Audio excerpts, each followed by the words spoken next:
Dördüncü rete bedatları tanımakın hakkında. Elhamdülillahi Rabbil alemin ve salatu ve selamu ala seyyidil enbiya'i vel mursalin ve ala alihi ve sahbihi ecma'in. Bu gece burada adamını gördün açık bir kaide var. Şu kaideni eğer biz doğru doğrusunu düşünsek bazen bize bir mağlatat alıyallah bedatı tanımakın hakkında. Onu bu ne oluyor, o ne oluyor, şu ne oluyor deyip bir mağlatat alıyallah o hamsin iştada hak hayti, nahak hayti düşünmen alıyar. O da şu yankı bedatı hasenen gurrunu. Allah Meleknevi rahmetullahi aleyh Mecmu Resaili var 6 cilt. Allah Meleknevi rahmetullahi aleyh bir şahsiyeti ki Cihan İslam'da Hanefi mezhepte şi medarisi dinide kitaplar tedris oluyor. Köp kitapları ki tedris oluyor. Şu Hudayim bennesi şuna haşiye yazıptır. Yani diyeten olacak Allah Meleknevi'nin eğer haşiyelerini kitabın kenarına yazan dağıtlarını, ifadelerini kenara koyduk. Medarisi Ehl-i Sünnet-i Türkmen Sahra, Belucistan, Pakistan, Hindistan'da ders vermek muğlasılıkta beter kıyım olacak. Bir ademi ki Muattay İmam Malik Rahmetullahi haşiyettir. Hidayet 4 cilt. Şuna haşiyettir. Şerh-i Vakayan ve Nesi cilt. Ona haşiyettir. O şunlarda Şerh-i Vakayan ödüne bir tane şerh yaptır Es-Sa'a edip ki ol tökön meka Hudayim menneti dünyadan kaydıptır. Şeyde bir şahsiyeti ilmi ki ödüne onunla Ahnaf, Hanefi mezhebin arasında kabul edilen adam. O zaman şol öz Mecmu Resaili var 6 cilt. Şurada da kendi şubahatlara cevap veriptir. Şu 4. cildinde 378. sefretinde bedat hasene seyyiani kav açıklayıptır. Sadece tarife ne molli Hanefi mezhebin fukahaları Kur'an'dan, sünnetten istidlal edip burada da fetva verirler o şu doğru deyip şuna bedat hasene deyiliyor. Yok bedat diyenin kavsi yok. Yani kullu bedatin dalale. Her bir tavlandat gumrahi deyiptir. Ama bedat hasene diğerleri Kur'an'ın sünnetten bir delil bağırda bir çarşube var şuna icazet veriptirler şunu etten kavdi. O zaman şu şu gurrun ödeyi kav açıklayıp aydıptır. Ama şol bedat hasene bilen seyyani tanıyacak bolsak bir kaide başladı. Şu kaideni bilsek kendat ele geliyor. Bedat diyorlar ne molli? Reveş-i cedid. Tedidat bedat deyiliyor. O zaman şu tedidatla birti kavi, birti beter kat teleke. Bu bid'atun fid din. Reveş-i cedid der din telekedat. Bid'atun lid din. Reveş-i cedid beraye din beter kavdat. من Türkmence'de etme oluyor. Ben Farsi kepleyende derev teorekten peyam oluyor. Farsi kepleyende. O Türkmenistan Türkmenlerinde var ya da görürüm. Pakistan'da da var ya. Bid'atun fid din tede tafalından dat. Dinin içinde telekedat. Ve bid'atun lid din tede tafalından dat. Dinin çürüyüm beter kavdat. Ben açıklayıp verin inşallah kıyım dattı. O da 2 cümle. Bid'atun lid din tede tafalından dat. Dinin çürüyüm kavdat. Ve bid'atun fid din tede tafalından dat. Dinine beter telekedat. Ne yaparım? Sadece misal öyle. Tehdavet falan kaka 10 hektar yeri var. 4-5 tane de oğlu var. Falan kakan vakti doluyor, dünyadan gidiyor. Yer ne yapıyorum yer 10 hektar behterin yer. Sulu yer. Şah amiği de var. Daşçıvarının bağı da var. Tamam zehkeşi de boluğlu. Abiyari de katreyi de edecek dedilerle başarıyarlar. Belki barani, yağın tuğratında da tuğrayarlar ha. O tuğratı edecek başarıyarlar. Behterin kummayiller de var. Behterin bezirpaşları da var. Şoparın behterin dağıtlar, kavu dağıtlar var. Şol yankı falan nerede dünyadan giden. O zaman şu 10 hektar yer yetiptir yankı 5 oğula. Bu 5 oğul ne emet ya? Şu 5 oğul 2 yetip bir yaştadı. 5 oğul ne emet ya? Şi 10 hektar yerden böyle dil biriktirýärler, paylaşdyrmaýarlar. Bilece ekeyli, bilece de orayly näme bolsa paylaşýarlar. Bolýa, şerigatda da bolýan da dedi. Hop, 10 hektary, şu 10 hektardan beneh ve ehsen gawu suratynda behreberdari miwe almadan çüreyim, ziraat almadan çüreyim, şondan mahsul almadan çüreyim. Behterin reveş-hay jedidden istifade etýär. Behterin bedirpaşdan, tohum paylayandan. Ondan sonra kombayndan, oryandan. Suwarmaklyň behterin ýollaryndan. Küt tepmemese behterin dağıtlarından. Gawudan, gawu reveşlerden istifade etýärler. Nämeden çüreyim? Şu 10 hektardan beneh ve ehsen näme çok bolýarlar? Ziraat aljak bolýarlar. Hemme oban adamlarda şola azap et oňurýarlar, gawu etýärler, beter gawu etýärler diýip, şoma tähsin etýärler, berekellatyny berýärler. Emma yok. Bula aklar aýnýan ýalak, dädeden ýeden 10 hektary 50 näme yer bi. Hiç bir kemçilik yok. Gelip o da onu ödkellehine gawu yer, ay men kellemeş form diýip, o gaptaldan ýabyny beýlerliň gadmandyrsa. Bu bir gaptaldan başga bir aýtmandyrsa. O bir otadan zehkeşi ettirler aşağından şortu çıktan on bağlamandyrsa. Telektur gawsy ýa telekdi innemandyrsa. Yer türme bolanda käm paýgatsız bolsalar. Kombayn orma bolanda gawul teleke bolly pargat durmasalar. Şu yeri ketmäne durýarlar. Behterin yerden gawus faýatjak bolup ödýany öle yeri ketmäne durýarlar. Hemme kişi näme diýerler? Bula aýnypdyr, akyllaryny çatypdyrlar. Behterin yeri ketip durdy diýerler. Indi o da şu bir misal.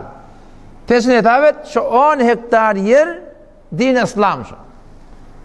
El-yevm ekmeltu lekum dinakum. Allah Teala şol Peygamberimiň ahir gazynda din kamil etdim men dipdir. Dinin tamamı şobalary, amallary, ol birdatlary ki Allah Teala bilen Peygamber şondan razi bolýan bolsa, sowap bolýan bolsa, ibadet bolýan bolsa, Allah Teala Peygamber belli edipdir. Hiç birdadyň da kemçilik yok. Şu 10 hektar yer kamil din İslam misal etinsin. Odam şu kamil dini innewede kamil dinin içinde namaz var. Kamil dinin içinde arada var. Kamil dinin içinde zekat var. Kamil dinin içinde hicab var. Kamil dinin içinde namaz cemaate gelmek var. Kamil dinin içinde takkalı koymak var. Kamil dinin içinde mehrem namını riayet etmek var. Kamil dinin içinde haca gitmek var. Tamam amaller şu kamil dinin içinde var. Ama ne bolupdy? Adamla namaz okuyanak. Arada tutanak. Yartıyor. Namaz doğru okuyanakla. Emin meruf nehiz mükür terk bol oğluş. Dinin içinde yakıdatla. Ol vezayifleri ki dini kamillama adamla şuna doğru amel edenak. Otam iştahada cedid rebeşlerden istifade etmeklikten süreyim. Ki adamla namaza gelsin. Arada gelsin. Hacı doğru encam versin. Alme öğrentinle falan etsinle şuna diýerler bid'atun lid-din. Cedid bir yollardan istifade etmeklik kişi din össün. Adamlar dindar olsun. Adamlar gülmeğini öğrenmekleri köp olsun. Şunu hemme bir adam söylüyor değil mi? Ama ne o da mesallar öyle. Alme öğrenmeklik Allah Teala'nın hukmi. Şu dinin içinde bağdat. Şu 10 hektarın içinde din İslam şey. Alme öğrenmeklik dinle bağdat. İnne adamlarda alım zayıflenittir. Ten cedid yollardan istifade et yerden Müslümanlar ki dinin içinde gitmeye ne mesele? Dindar olsun. İnternetten istifade et yerden. Cedid bir yol. Mahbardan istifade et yerden. Guşiden istifade et yerden. Muhtelif kilaslara koyardan. Kağıtlar pakş et yerden. Cedid yollardan istifade et yerden. Şol Allah Teala'nın şu hukmi keşonne kemçilik geliptir. Şu beneh bir barber olsun, össün. Bu idin arasını neymiş Allah Teala'nın aydanı oraya yaydasın. Namaz okuyayım ya Allah. Adamlar namaza gelmeden çürüyüm. Sen CD uğrayardın. İnternetten geliyordun, mahbardan geliyordun. Öyle balakın belen guçak yardın. Cedid yollardan istifade ediyordun. Takine adamla şu namaza gelsin. Şuna meyde şu kamil dinin içinde her bir kemçiliği ki ba adamla amala gerek kaldı. Kemçilik kökettiğiyle cedid yollardan istifade etmeklik ki adamla şu dine kaim olsun. Bana ne mi diyelim? Bid'atun lid-din. Cedid bir yol dininden çürüyüm. Bu beter bir kavdat. Hamana biri belengu şu var. Belengu kadim zamanla har motor yokmuştuk, maşin yokmuştuk. Soğan körtop deyip kıyılıp biren yokmuştuk. O bizlere divar da bıdatlı yokmuştuk. Entecik adam çıkıldı, ne kadar ihtiyaçlılarmıştık. Ama sonra muşkilatları köbölüptür. meşguliyetler köberipdir. Ne öýüň içinde ne var? Kulörüňe dıňlapdy, penkäňe barahym warlapdy. Motoruň tedi, maşynyň tedi. Mescide adamlar namaza gelmeli. Adamlar mescide adam tedi eşli namaza gelmeli. Eşten akla cedid bir adan nasıl jaýynda adan ütüden ak. Adan jaýynda namaza jaýynda. Cedid bir yol, belengudan istifade etmeklik cedid bir yol ki adamlar adan eşitsin. Bed'atun lid-din. Cedid bir yol dine kaim durmadan çüreyim. Dinin bir vazifeti, bir amali jaýyna gelmeden çüreyim. Düşündürüp bilmek ya adam. Düşünýär da ben düşündürüp bilmek. Şuna diýerlisi beter gawdat. Maňa diýer bed'atun lid-din. Cedid bir zat nämeden çüreyim? Dinden çüreyim. Mam näme diýär? CD meger näme awal barmy diýär? CD ýok. Peýgamberden CD barmy? Peýgamberin wagtynda dinin tebliği var. Şu dinin içinde dinin tebliği var däme? Ya 10 hektar yer dinin tebliği içinde var. Allah Resulü'nün hukmi. Inni cedid yollardan tebliğ etmeden istifade etmeklik beter gawdat. Munda bir irat ýok. Alma öğrenmeklik var. Kitabyň içinden dükänne, beýle, internetten, mahbardan sen öwrediber. Cedid bir yol dinden çüreyim beter gawdat. Şoňa meňdeş adamlar Kur'an öwrenmeýär, Kur'an bilen akla. Adamlar şoňa meňdeş bärakim terjime Kur'an bilen akla. Ten terjime Kur'an adamlaryň wujudyna gelmeden çüreyim. Ne var kaset gurýan, CD gurýan, internet getirýän, mahbara getirýän, belengudan elam etýän, belengudan gurulmaýan. O şoňa meňdeş bärakim film hayvan PDF da film MP4 dogurlayan cedid yollardan istifade etýän adamlar şu Kur'any düşünsünler. Şu beter bir gawda. Muňa näme diýerler? Bed'atun lid-din. Cedid bir yol dinden çüreyim. Ona wagtyn şu gaýdan çürdüm. Tamam şu cedid tören datly ba. Inelekin film merdari. Meňe şu hamamda film merdari barmy çykmaýar? Ýok. Emma hop bu näme getirdiň onda? Şu indi daire İslam beter giňeligini. O goýanda aparat tip bir belaba. Beýrekden Facebook tip bir belaba, ondan aňrakdan YouTube tip bir belaba. Şulardan benehbe istifade ehli istifade başarýardyň. Filmlerde ýetýärdiň, beýrekde iberýärdiň. Şu durbin bed'atun lid-din. Cedid bir zat dini östirmeden süreyim. Dinin tebliğini yetirmeden süreyim. Kafirler cedidden istifade etýärler, din İslam ýykmadan süreyim. Tenne cedid ýollardan istifade etmeklik ki din össün. Munda hiç bir irat ýok. Emma bed'atun lifid-din ma. Din şu 10 hektar yer. Inni gelip şu dinin öz içindeki de ütgettin. Namazyny ütgettin şun. Aradakyny ütgettin. Hacını ütgettin. Zikrini ütgettin. Şoňa meňdeş talamyny ütgettin. Hama ne berýän wada? Şeriatda talam berme badamy? Bada hop. O emma erti namazdan soňra çykyp da Peýgamber talam bermän jaýyn beledipdir. Assalamu indel liqa. Salam neresi tatacan salam vermelidir Peygamber. Hop. Dinle salam diýende bada. Ozam inni dinle salam diýende bada mi? Mescitten çykanda şeýle tegelek durup Salamu aleykum salam şeýle aýlanyp salam berip ona ahyryň bir amin diýip kabul bolsun. Näme we salam gawdat? Yo dur. Peygamber 23 ýyl peýgamberçilik etdir. Peygamber 23 ýyl ýaralarına salam berip getdir. Ayşe salamda Peygamber şu tertip tutuntdurmy? Tutunmapdyr. O şu taýdan Raddul Muhtarda gelýär, şi ähli sünnetin ameline näkullendi. Belki ähli sünnetten gaýrynyň amelisi diýipdir. O näme diýip? Salam badat, salam da gawdat. Peygamber de mesciden çykypdyr, ýaralarda çykypdyr. Emma şu amel etmäpdirler. Pedonna dinin bir amalyna bir jedid ýol döretipdirler. Şuňa diýerler bedgat. Haja gitmek badämi dinle? Dinle haja gitmek badat. Emma haja gitjek diýip näme diýär? Peýgamber haja gidipdir. Haja gitmekle näme diýär? Gelýär mescitde adan çekýär. Nerede bar şo? Dinin ödünde bir zat ütedipdirler. Ýok zat. Oňa şoňa meňdeş men eger başga misal kelläme gelse, aýdaýyn, haýsy bir zat ikeç dinin içinde badat.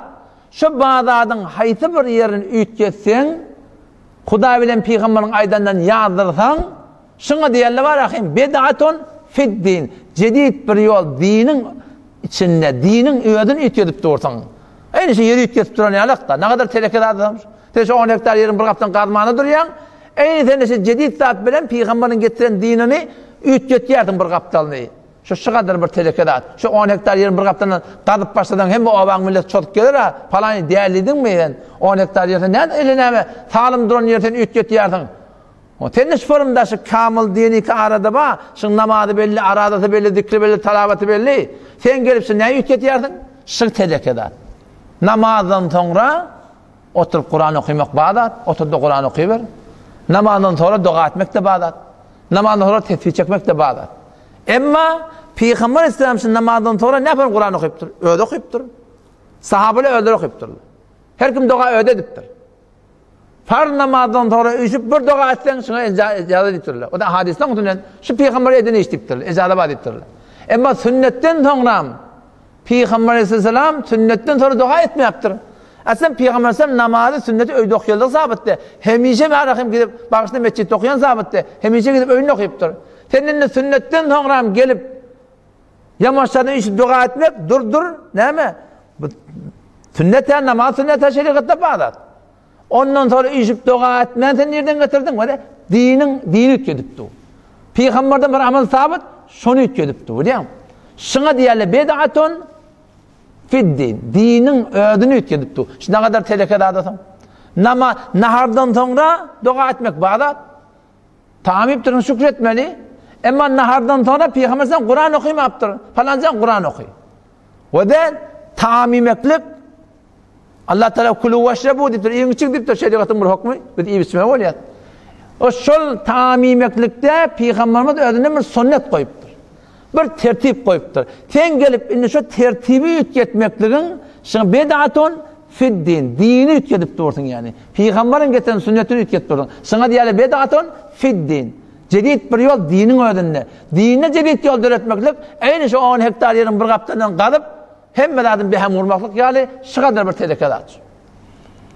O şuna meyondeş inerlekem mescide girecek bolonda dua va. Allahümme iftih li ebâbe rahmetik. Çıkacak bolonda dua va. Allahümme inni es'eluke min fadlik. Mescide girmeyken emeti elin kaldırıyor. Allahümme iftih li ebâbe rahmetik. Elini yüzüne çekiyor. Falancan durur. Mescide girecek bolonda dua etmeye bağdat. Bana gurun yok. Yani el kaldırmanı Peygamber etmeyaptır. Sen dini ütketiyardın. Sen ne dini ütketiyardın? Şu bed'atun fid din diyenler şey. Şunda böyle bir şey görün. Şuna mengde sen tamam şey amal hay dini ki arada ba şu bed'at diyenler ha. Ne mi diyeyim? Şu ameli dini bezahir sevap bir görünüyor. Ama Peygamber sallam ya aslında etmediği işi. Ya eden ne o da Peygamber bir tertip ettir. Çünkü ütketiptir. Beylen şeyler koyupturlar.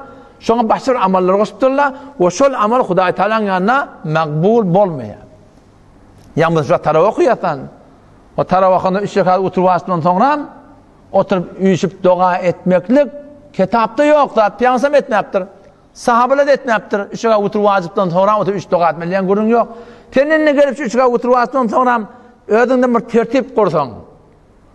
Şu hamana nemedat ayıbı yok da. Şu ayıbı yok diyen en şey yeri ütketip durdan. Peygamberden sen akılları akmı. Peygamberden sen bilimler. Ne mi sen şeriatı ki Peygamber getiriptir? Şunu ütketiyardı. Sahabeler sıkadır sana kaymışlar. Merkatta görün diye. Şundan Mekke'ye baranda Mekke'ni görüngde el kaldırıp dua etmeli mi? El kaldırman dua etmeli. Şundan ne kadar dava ediptirler. Ne mi diyeyim? Peygamber kaldırıptır mı? Kaldırmaptır mı? Şundan bahsediyor. Din ne şey? Peygamber sallallahu lehze be lehze şeyleri aydıptır. Te şu haca giden adamlar biliyor da ente pitadan emretmeli.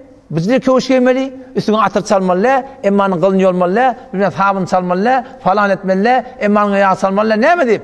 Son peki bir insan hac ediptir, din nasıl? O şu dinin içinde bir daha da ütketmeliydin. Sündürüyor mu eden adamı? Şu entecik buranın ütkeden cerime vermeli, tokladırmeli, falan etmeli deyip dolu. Ne mi diyeyim? Çok eden şu da sünnete mutabık amel etmeyerdin. Şeriate mutabık amel etmeyerdin. Sadece o da namaz şeriatın hükmü da şu 10 hektarın içinde namaz var. Namazın içinde entecik Peygamberin aydandan tertibinden çıkanda ne mi diyorlar? Dur. Ne mi ettin? Vazif terk ettin. Bak secde etmeli diyorlar. Secde etmeyen ne mi? Namaz yamaçlardan okuymalı diyorlar. Ne mi ettin mi görmen? Şu Peygamberin dinini ütkettin bilmeyeni. Peygamberin amelkerdine ona amel etmedin, şuna bed'atun fid dini baydılı. Çünkü böyle mi ayetiyen ki? Adam şu taze vurun da, o tamam şu camiadaki cedid dağıtlama, o bed'atun lid din şula. Cedid dağıtlardan istifade etmeklik dinden çürüyüm, beter kavdat. Haytı bir zatın şemşeyle. Emma dinin ödünü ütgetmeklik, dinin amallarını, ahlaklarını, reftarlarını, kerdarlarını ütgetmeklik ve anır başvur telekede. İnşallah şahitli bir gece şükürüm olur. Allah da tevfik var inşallah. Taksamdan belek şayet tevfik bolsun ki bedatlara girmeklige. O şahitin başlar behsin. Şunun için bir mukaddeme gerek. Şu bir asli behse barmağından için fikretiyat biz bedat yerine bir yengilcek kurun muhadiyata. Öten samkeden eşittin ama piyansın şefaat edecek ediptu. Ne kadar telekede yapalım. Sadece vurun da baba, sen eğer 10 hektar yerini ten oğlundan bir yere gelip ortadan buradan çukur katsın, eğer sen kellen bana pilveni yarmadın. Kavalap barağımız, zıvırdadıp bellerden doğman için, sen ne mi deyip şiir çukur katıyardın? Seninle gelip dinine çukur kattın, öyle yandan. Peygamber seni görse ne mi diyelim?